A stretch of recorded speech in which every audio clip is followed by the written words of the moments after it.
오늘은 종료주일이라고 부르기도 하고 또 고난주일입니다. 오늘부터 시작해서 한 주간은 고난주간이 시작되고, 그리고 다음 주일은 우리 교회에서 가장 큰 비중을 차지하는 부활주일입니다. 근데 아쉬운 것은 우리 성도들이 또 한 번의 부활절 이렇게 지나갈까봐 걱정입니다. 이번 주일에 고난의 은혜와 또 부활의 영광을 다 체험할 수 있기를 바랍니다. 우리가 복음을 피의 메시지라 부릅니다.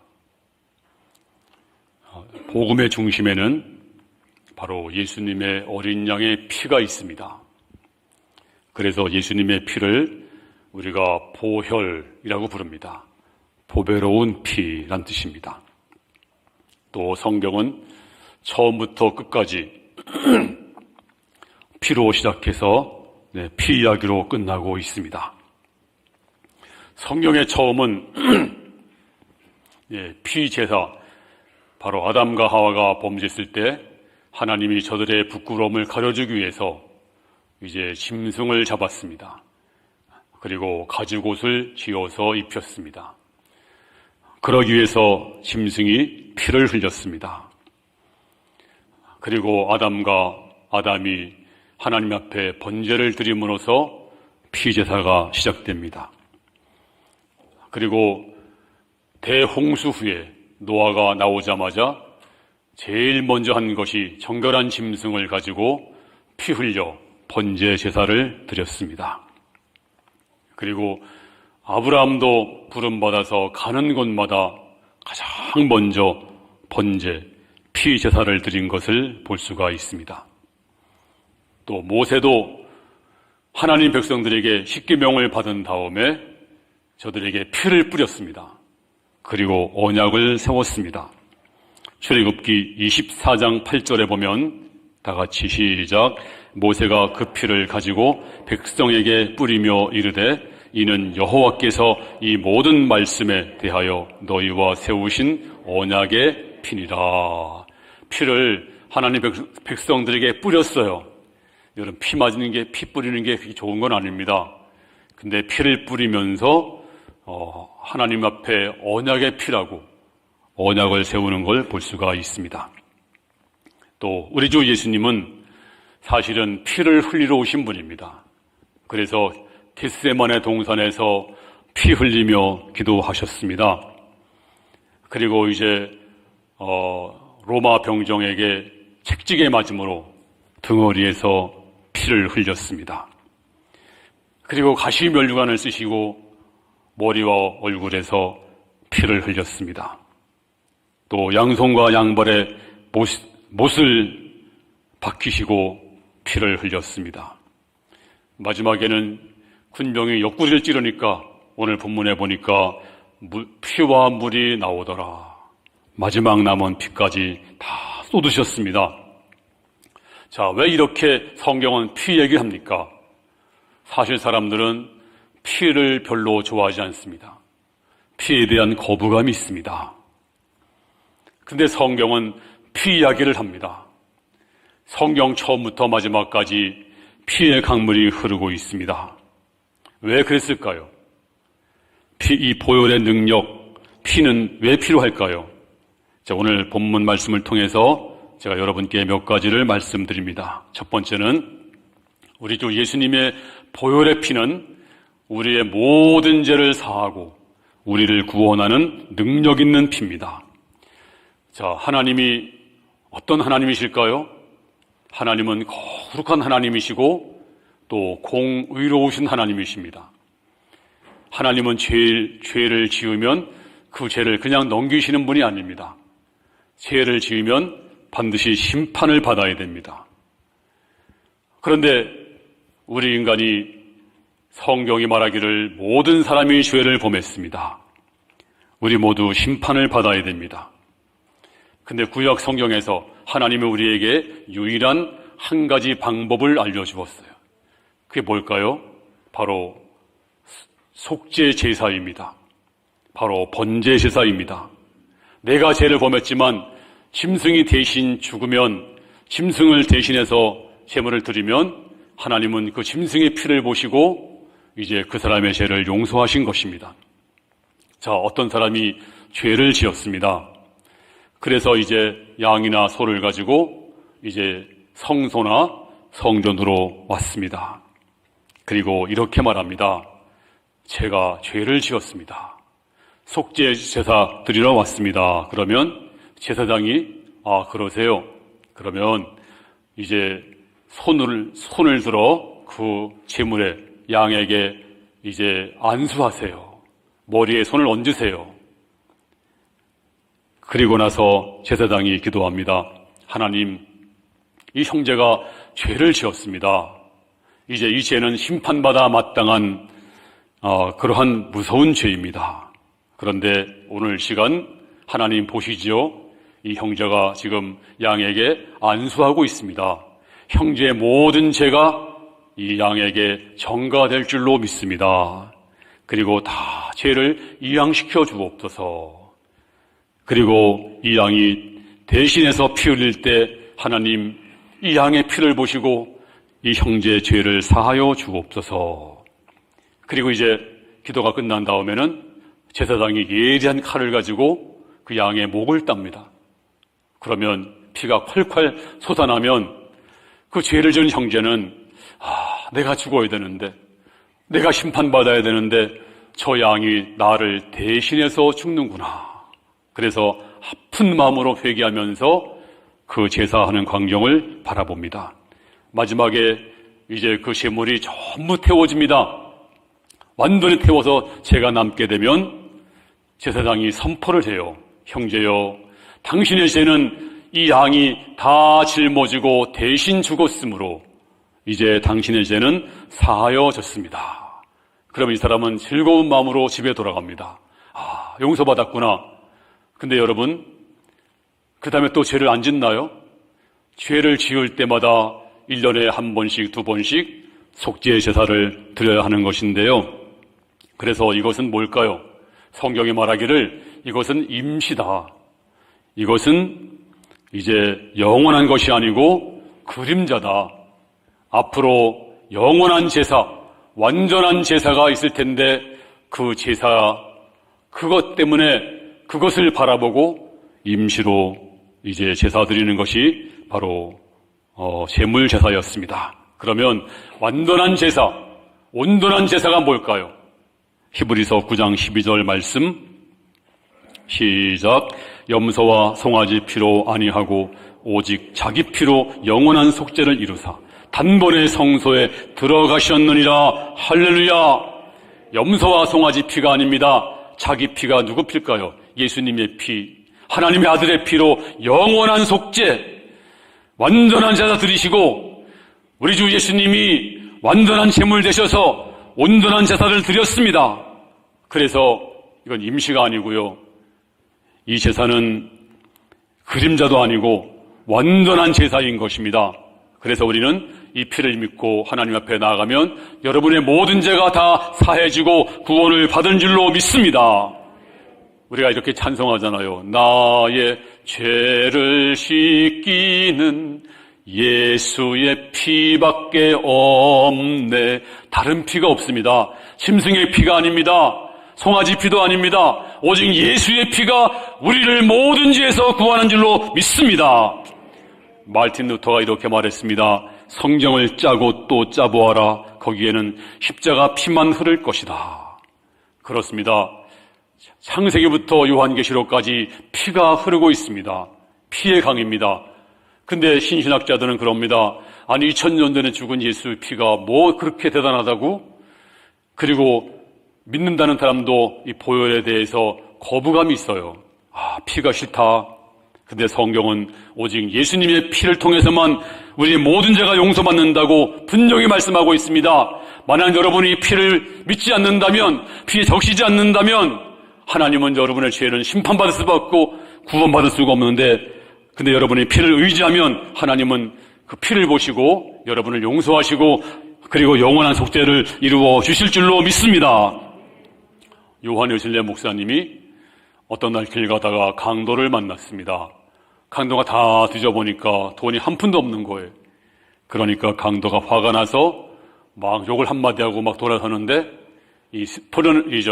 요한 웨슬리 목사님이 잠깐만 내가 당신에게 줄 것이 있습니다. 그러니까 이 강도가 뭐 숨겨놓은 게 있나? 너무 좋아서 뭔데? 바로 예수 그리스도 보혈의 피입니다. 당신이 예수님의 보혈의 피를 믿으면 구원을 받습니다. 그러니까 화가 나가지고 보혈? 웃기는 소리 하지 말라고 하면서 그냥 한번 싸붙이고 이제 사라져갔다는 얘기입니다. 몇 년 후에 웨슬리 목사님이 부흥 집회 인도하고 나오는데 어떤 신사가 목사님 저 아시겠습니까? 누구신데요? 제가 몇 년 전에 목사님의 주머니를 털었던 강도입니다. 그런데 제가 집에 가서 목사님이 예수님의 보혈의 피 얘기를 해서 그다음부터 안전하 선하 예수님의 보혈의 피 자꾸 생각나서 교회에 가서 예수 믿고 구원받았습니다. 그때 목사님 덕분입니다. 그랬더니 웨슬리 목사님이 내가 한 것이 아니고 바로 주님의 보혈의 능력입니다. 그러므로 주님의 보혈을 찬송하시기 바랍니다. 그렇습니다. 주의 보혈은 늘 놀라운 능력이 있습니다.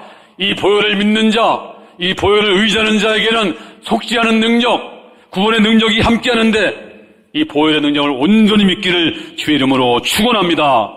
마태복음 26장 28절에 보면 시작. 이것은 죄 사함을 얻게 하려고 많은 사람을 위하여 흘리는 바 나의 피 곧 언약의 피니라. 그냥 피가 아니고요. 하나님이 약속한 피입니다. 하나님이 약속한 그 피예요. 짐승의 피가 아닙니다. 송아지 피도 아닙니다.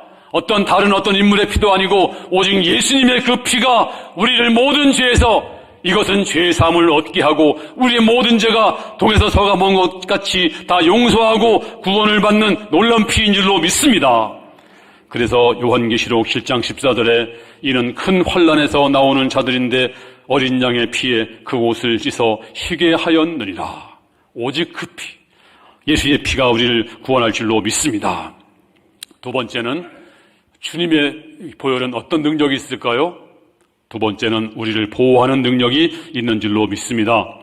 자, 하나님 백성들이 애굽에서 이제 종살이를 하고 있는데 하나님이 모세를 통해서 10가지 재앙을 내리십니다. 마지막 재앙이 뭘까요? 애굽 사람의 집에 장자를 죽이는 무시무시한 바로 그러한 재앙입니다. 이제 하나님이 처방을 말씀했습니다. 그런데 말이야, 하나님 백성 집에는 양을 잡아서 양의 피를 문 설주 임방에다 발라라. 그러면 죽음의 사자가 피를 볼 때 유월하리라. 넘어가리라. 자, 이래서 하나님 백성들은 그날 양을 잡아서 그 피를 문설주 임방에 발랐습니다. 자, 이제 타임머신을 타고 이제 그날 그 시간까지 가보겠습니다. 한 집에 가봤더니 아주 지성인 아버지가 있습니다. 똑똑한 아버지입니다. 아들이 말합니다. 아버지, 지금 딴 집 보니까 다 피 발랐는데 왜 우리 집은 안 발랐네요? 야, 그거 다 미신이야. 그거 믿지 말어. 아니, 피 바른다고 죽음의 사자가 넘어가니? 그거 말도 안 되잖아. 아들이 말하기를, 아버지 맞아요. 아니, 요즘 세상에 피 바른다고 해서 그게 말이 되냐고. 똑똑한 아버지, 똑똑한 아들입니다. 그런데 그날 밤에 잠을 자고 그 다음 아침에 그 집에서 통곡소리가 울려 나왔습니다. 그 정체를 아십니까? 그 맏아들이 죽은 것입니다. 두 번째 집을 가보겠습니다. 두 번째 집은요, 아버지가 믿음이 형편없어요. 아들도 믿음이 없어요. 그냥 겨우겨우 명맥을 유지하는 집입니다. 그런데 아들이 물어요. 아버지, 오늘 죽음의 사자가 온다면서요? 그래, 나도 들었다.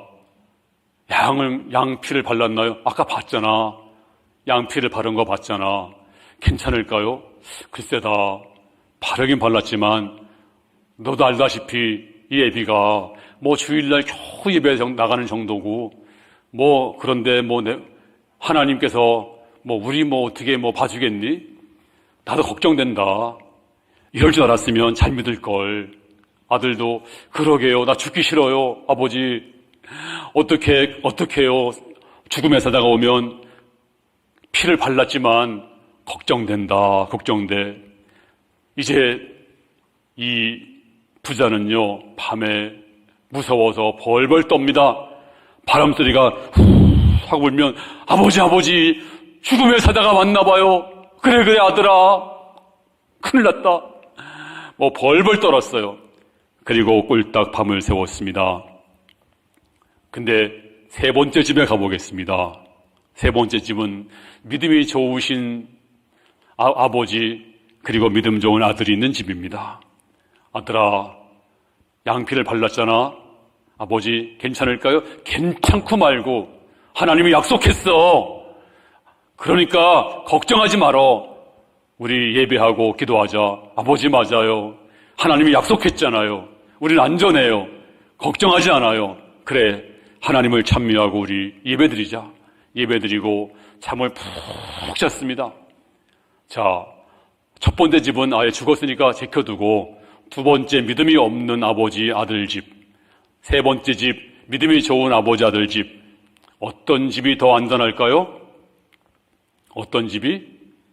제가 수차례 말씀드렸습니다. 정답은요, 두 집 똑같이 안전해요. 죽음의 사자는요, 거기 누가 사는지 관심이 없어요. 도둑놈이 사는지 강도가 사는지 성인 군자가 사는지 아무 관심이 없어요. 죽음의 사자는 오직 뭐만 봤나요? 피만 봤어요. 피가 바른 집은 그냥 넘어갔습니다. 피 없는 집은 장자가 다 죽었습니다. 문제는 피가 있는가 없는가입니다. 자, 성경을 봅니다.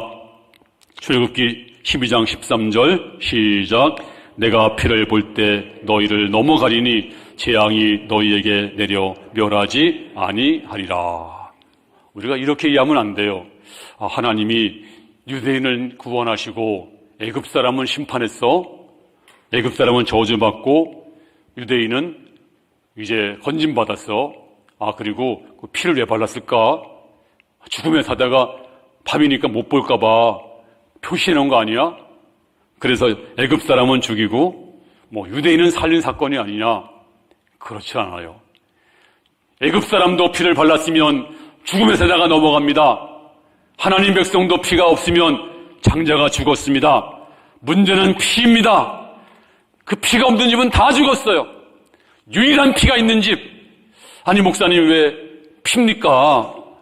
왜 하필 피입니까? 다른 거 표시하면 되지. 왜 그럴까요? 우리 생명이 어디 있나요? 종교에 따라서, 문화에 따라서, 의학 지식에 따라서 다 달라요. 어떤 문화는 이렇게 말합니다. 심장에 우리 생명이 있습니다. 그래서 심장이 멎으면 죽었다고 말합니다. 또 어떤 문화는, 어떤 의학적 소견을 가진 사람은 뇌사가 죽은 것입니다. 뇌가 죽으면 심장이 뛰어도 죽은 것입니다. 그렇게 죽음의 정의를 내리는 사람도 많아요. 또 어떤 사람은 귀가 가장 먼저 다친대요. 그래서 귀가 다치는 게 죽음이다는 그런 문화도 있어요. 여러분, 생명이 어디 있나요? 심장에 있나요? 아니면 우리 생명이 머리에 있나요? 귀에 있나요? 어디 있을까요? 성경이 뭐라고 말씀했을까요? 자, 레위기 17장 11절 시작. 육체의 생명은 피에 있음이라 내가 이 피를 너희에게 주어 제단에 뿌려 너희 생명을 위하여 속죄하게 하였나니 생명이 피에 있으므로 피가 죄를 속하느니라. 할렐루야. 우리 육체의 생명은 피에 있는 줄로 믿습니다. 그래서 오직 피입니다. 예수의 피, 그 피가 피를 볼 때 넘어가리라. 그래서 훗날에 그 어린 양은 누굴까요? 그날 죽었던 6월 전에 죽었던 어린 양은 어떤 그림자이고 어떤 모형일까요? 자, 고린도전서 5장 7절 말씀 시작. 우리 6월절 양 곧 그리스도께서 희생되셨느니라. 그렇습니다. 6월절 날 애굽에서 죽었던 그 어린 양은 뭘까요? 바로 그리스도께서 희생되셨느니라. 바로 주님께서 그 어린 양이 되셨느니라. 그때 그날 어린 양이 죽어서 그 피가 발랐던 집이 다 구원받은 것처럼 지금도 마찬가지입니다. 오직 예수님의 어린 양의 피를 믿고 의지하는 자, 이제 주님께서 보호하시고 인도하시고 구원하시고 죄사함 먹게 하시고 은혜 주시고 함께 할 줄로 믿습니다. 오늘도 그 피를 여러분께서 덮임받기를 바랍니다. 그 피를 의지하시기 바랍니다. 그 피가 뿌려지기 바랍니다. 그 피가 내 가슴속에서 헐컬 솟아나기를 바랍니다. 주여, 내가 보혈의 피를 믿습니다. 보혈의 피를 의지합니다. 이 보혈의 능력이 여러분에게 충만하기를 주의 이름으로 축원합니다. 이 사단은요, 지금도 우리에게 역사하는데 사탄의 가장 큰 그 불화살이 바로 질병입니다.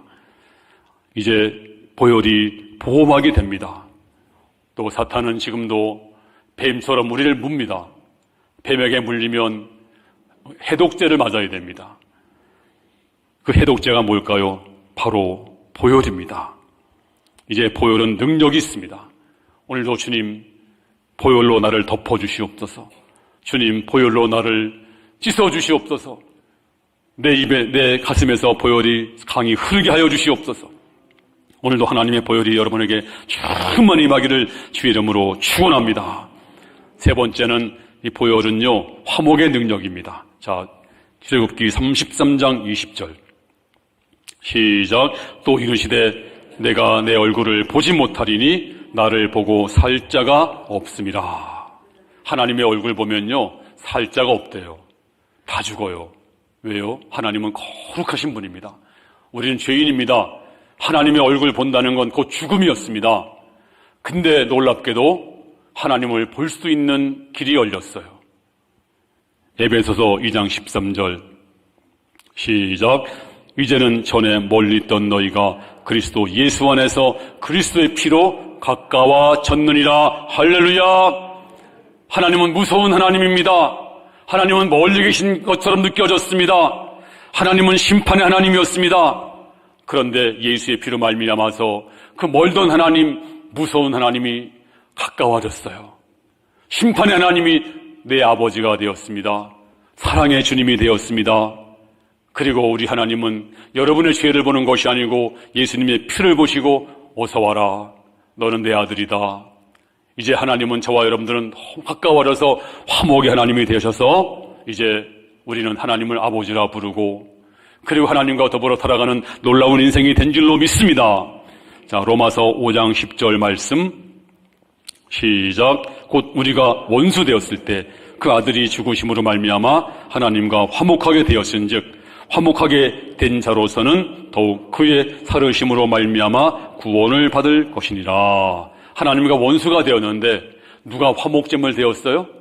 예수님이 화목제물이 되셔서 옛날에는 우리가 심판받아야 되고 하나님을 감히 볼 수 없었지만 이제 예수님의 보혈의 피로 말미암아서 하나님께 나아가서 그 멀던 하나님, 그 무서웠던 하나님, 그 하나님이 친근한 아버지가 되시고 그리고 우리는 그의 자녀가 된 줄로 믿습니다.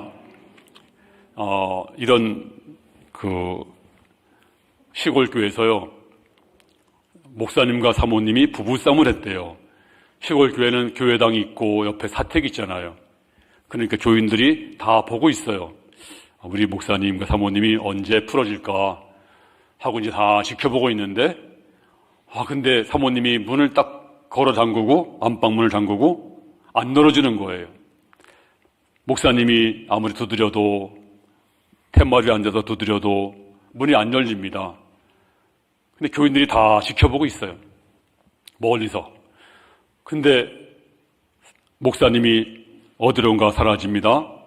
한참 있다가 뭔가 하나를 가지고 와요. 보니까 그거 가지고서 이제 창호지를 뚫고서 거기다 이렇게 집어넣었어요, 방 안으로. 뭐냐면 통닭이었어요. 근데 한참 있다가 또 뭐가 나와요. 그 뚫어진 창호지로. 보니까 닭뼈다귀였어요. 한참 있다가 문이 열렸어요. 목사님이 들어갔습니다. 드디어 부부싸움이 끝났습니다. 자, 누가 화목제물이 되었을까요? 네, 통닭이 화목제물 이건 좀 무슨 얘기지만, 네, 하나님과 우리가 이렇게 원수가 되었을 때 바로 예수님이 화목제물이 되었어요. 그래서 하나님의 공의를 만족시켰습니다. 그래서 우리가 하나님과 화목하게 되어서 하나님이 좋으신 하나님이 된 줄로 믿습니다. 친근한 아버지가 된 줄로 믿습니다. 그래서 화목제물로 말미암아 화목한 자들은 하나님과 더불어 화목하게 되었고, 또 이것을 은혜 받은 성도들은 성도와 성도 사이에도 화목하게 되었어요. 그래서 예수 믿게 되면요, 이 화목의 은혜 받으면 미운 사람이 없어져요. 다 사랑하게 되고, 그리고 또 부족한 사람이 있으면 더 불쌍한 마음이 들고 사랑하게 되고 덮어주게 되고 그렇습니다. 근데 화목의 은혜 안 받으면 어때요? 반대가 되겠죠. 해집게 되고 공격하게 되고 차단하게 되고 그리고 항상 비판하게 되고. 왜 그럴까요? 화목의 은혜가 없으면 그래요. 오늘 우리 성도들은 다 화목의 은혜 받아서 사랑하고 덮어주고 은혜가 충만한 화목한 성도가 행복한 교회가 될 줄로 믿습니다. 요즘에 들어와서 우리 성도들이 너무 행복해해요. 저도 행복하고 얼마나 좋은지. 이제 서로 하나가 되어서 우리 갈보리 교회가 올해 큰 부흥이 있을 줄로 믿습니다. 이제 주님의 보혈이 어떻게 여러분 이제 죄에서 용서받을 수가 있나요? 바로 예수님의 보혈밖에 없습니다. 어떻게 우리가 보호받을 수 있나요? 주님의 보혈밖에 없습니다. 어떻게 우리가 화목할 수 있나요? 주님의 보혈입니다. 어떻게 병에서 치유받을 수 있나요? 주님의 보혈입니다. 우리가 이제 사단이 공격해서 이제 사단이 우리를 공격할 때 불화살이 날라오게 되면, 또 사단이 우리를 물게 되면 하나님 보혈로 씻어주시옵소서, 보혈로 덮어주시옵소서, 보혈로 막아주시옵소서. 주님의 보혈을 믿습니다. 내가 주님의 보혈을 먹겠습니다. 콸콸 쏟아나게 하여 주시옵소서. 그 보혈을 우리 집에도 뿌려주시고 우리 자녀에게도 뿌려주시고 우리 사업에도 뿌려주셔서 악한 것이 나오지 않게 하시고 주의 보혈, 능력 있는 보혈 하나님이여 함께하여 주시옵소서. 이래서 우리 모든 성도들이 보혈의 능력을 충만히 누리고 승리해서 놀라운 부활절을 맞이하는 성도가 될 수 있기를 주의 이름으로 축원합니다.